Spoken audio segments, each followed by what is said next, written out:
Halo semuanya, berjumpa kembali dengan saya Natasha Elizabeth. Hari ini saya membuat video dalam rangka pelaksanaan evaluasi akhir semester dari mata kuliah teori komunikasi, yang tentunya hari ini kita akan membahas salah satu teori komunikasi secara detail dan lengkap, namun tetap mudah dimengerti. Saya Natasha Elizabeth dengan NIM 11521002030 akan menjelaskan salah satu teori yang saya pilih, yaitu teori pertukaran sosial atau biasa kita bisa mengerti sebagai Social Exchange Theory atau SET seperti itu.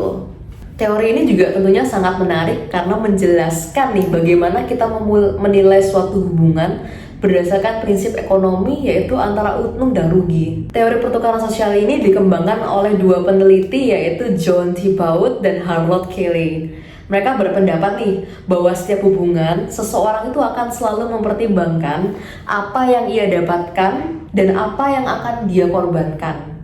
Bayangkan begini, kita menjalin hubungan pertemanan, pacaran, atau bahkan kerja tim, atau mungkin bahkan bisa kita lebih jauh, bahkan hubungan dengan dosen pembimbing kita sendiri nih. Kita akan cenderung bertanya dalam hati kita sendiri, apakah aku dapat mendapatkan sesuatu dari hubungan ini?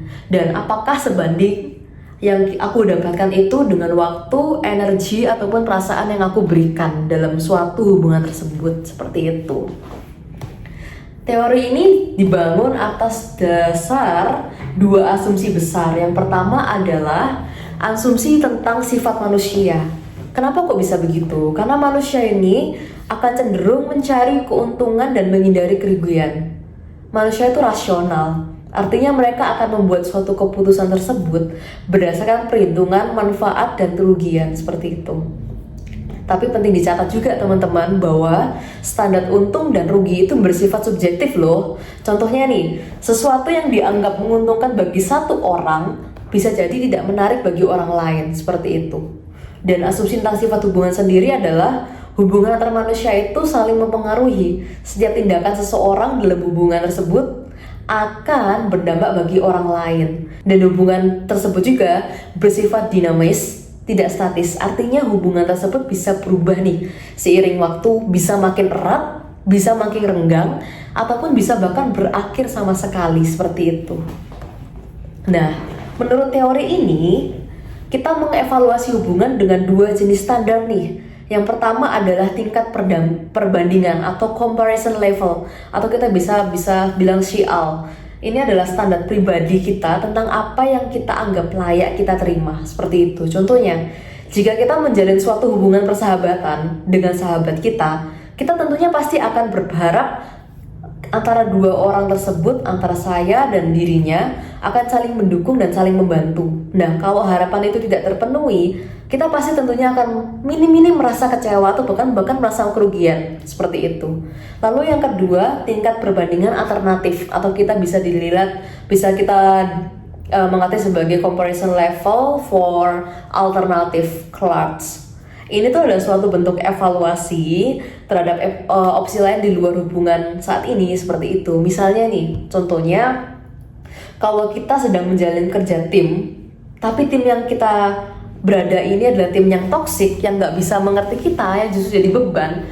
Tentunya kita melihat ketika di luar itu ada tim yang lebih menguntungkan, lebih suportif, kita akan mulai mempertimbangkan nih, kira-kira aku akan tetap di sini, atau mungkin better for me, lebih baik untuk saya untuk pindah ke tempat lain yang lebih suportif dan lebih mendukung pertumbuhan saya, seperti itu.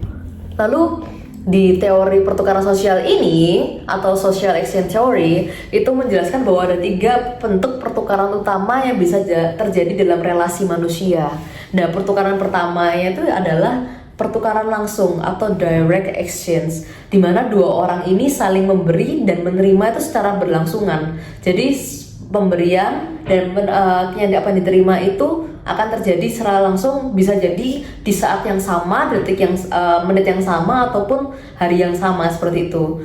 Contohnya nih, ketika kita membantu orang tua kita menyelesaikan tugas rumah secara baik, secara bersih nih, tentunya ketika sore hari ataupun malam hari ketika kita mau keluar nih dengan teman kita, atau mungkin malmingan dengan pacar kita, tentunya orang tua kita nggak akan memperibet atau bahkan langsung bisa memberikan reward dalam bentuk izin ataupun bahkan dipinjemin mobil atau kayak gimana, seperti itu. Jadi ada pertukaran secara langsung. Lalu pertukaran yang kedua adalah pertukaran tergeneralisasi, di mana bentuk pertukaran tersebut tidak langsung terjadi dan melibatkan jejaring sosial. Contohnya nih, kamu membantu teman kamu namanya A, lalu suatu hari kamu juga dibantu nih sama teman kamu namanya B, padahal kamu nggak pernah bantu dia sebelumnya. Nah, ini terjadi karena kamu bagian dari jejaring sosial yang sama, seperti itu. Lalu bentuk pertukaran yang ketiga adalah pertukaran produktif, di mana kedua belah pihak ini sama-sama berkorban dan sama-sama mendapatkan keuntungan secara bersama. Contohnya nih, kolaborasi kerja kelompok yang baik, semua saling memberi waktu, tenaga, dan ide, dan semua juga mendapat hasil yang setara. Jadi contohnya ketika kita mungkin EAS dan kita melakukan kerja kelompok, ketika kita antar anggota kelompok memberikan pekerjaan yang terbaik, tentunya kita akan saling berkolaborasi tuh, dan tentunya di hasil akhirnya semua orang akan mendapat nilai yang maksimal, seperti itu. Terus gimana sih penerapan dalam dunia digital? Dan dunia digital tersebut, teori ini cukup relevan di media sosial karena keuntungan yang pertama yang bisa diperoleh, misalnya kita bisa memperluas jaringan kita nih. Lalu kedua, memudahkan komunikasi jarak jauh, dan ketiga, mendukung personal branding atau bisnis kita. Lalu mungkin ada juga kerugian yang bisa ditimbulkan dari teori ini karena ada kemungkinan atau posibilitas kita bisa terkena cyberbullying atau privasi kita terancam ataupun tentang hoax dan penipuan online. Nah, penting makanya untuk kita di dunia digital ini dalam penerapan teori exchange ini atau pertukaran sosial, kita berpikir secara rasional dan mempertimbangkan apa yang menjadi untung dan rugi supaya kita bisa lebih bijaksana dan berinteraksi di dunia sosial, seperti itu. Lalu teori pertukaran sosial ini juga tentunya bukan cuma dipakai dalam komunikasi interpersonal, tapi juga terintegrasi dengan banyak cabang dalam ilmu komunikasi. Contohnya nih, tradisi fenomenologi, semiotik, sosiokultural, dan sibernetika yang tentunya sudah kita banyak pelajari dalam jurusan ilmu komunikasi tentunya ya. Dan konteksnya bisa dalam bentuk kelompok, organisasi, bahkan komunikasi publik, seperti itu. Pendekatannya pun bermacam-macam, bisa positivistik atau kuantitatif, bisa interpretif atau kritis, dan tergantung semuanya itu butuh tujuan masing-masing, seperti itu. Saya sendiri merasa teori pertukaran sosial ini bisa pantas mendapatkan beberapa kritik secara pendapat saya atau dari point of view saya, yaitu pertama, meskipun sangat berguna, tentunya teori ini pasti sangat berguna, tapi teori juga punya beberapa keterbatasan yang saya lihat. Contohnya nih, kurang bisa menjelaskan secara tentang solidaritas kelompok atau hubungannya kolektif. Lalu yang kedua, terlalu fokus pada kepentingan individu, seakan semua orang ini selalu berhitung tentang untung rugi secara logis. Padahal banyak hubungan itu yang dibangun atas dasar emosi, empati, dan kepercayaan, seperti itu. Namun di atas semua itu, teori ini tentunya tetap relevan dengan banyak konteks, terutama dalam menganalisis relasi profesional ataupun transaksional, seperti itu teman-teman. Nah, untuk menyimpulkan, teori pertukaran sosial ini membantu kita memahami yang pertama adalah hubungan antar manusia atau antar personal tersebut itu melibatkan pertukaran nilai. Nah, pertukaran nilai ini apa aja sih? Nilai tersebut bisa kita maknai seperti pertukaran waktu, pertukaran perhatian, pertukaran uang, tenaga, bahkan kasih sayang. Tergantung konteks hubungannya bagaimana. Untuk waktu sendiri mungkin bisa kita terjadi pertukaran waktu ketika hubungan pertemanan nih. Kita bisa meluangkan waktu yang seharusnya memang waktu itu berharga untuk teman kita yang kita kasihi untuk sekedar mendengarkan mereka curhat.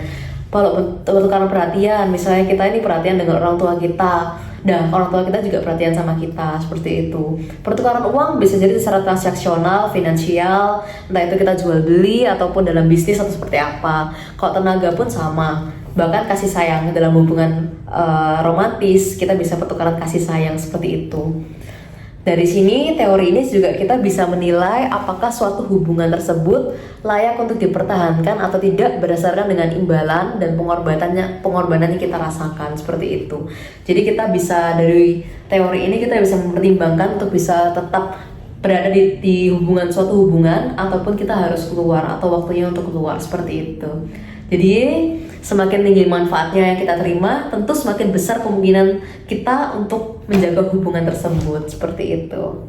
Oke Terima kasih ya sudah menyimak video ini. Kalau kamu merasa video ini bermanfaat, jangan lupa like, share, subscribe ya. Dan bisa kamu tulis di kolom komentar, menurut kamu apakah semua hubungan memang bisa dihitung rugi dan untungnya sih? Sampai ketemu di video pembelajaran selanjutnya dan tetap semangat belajar ya. Jaga hubungan kamu yang sehat. Terima kasih.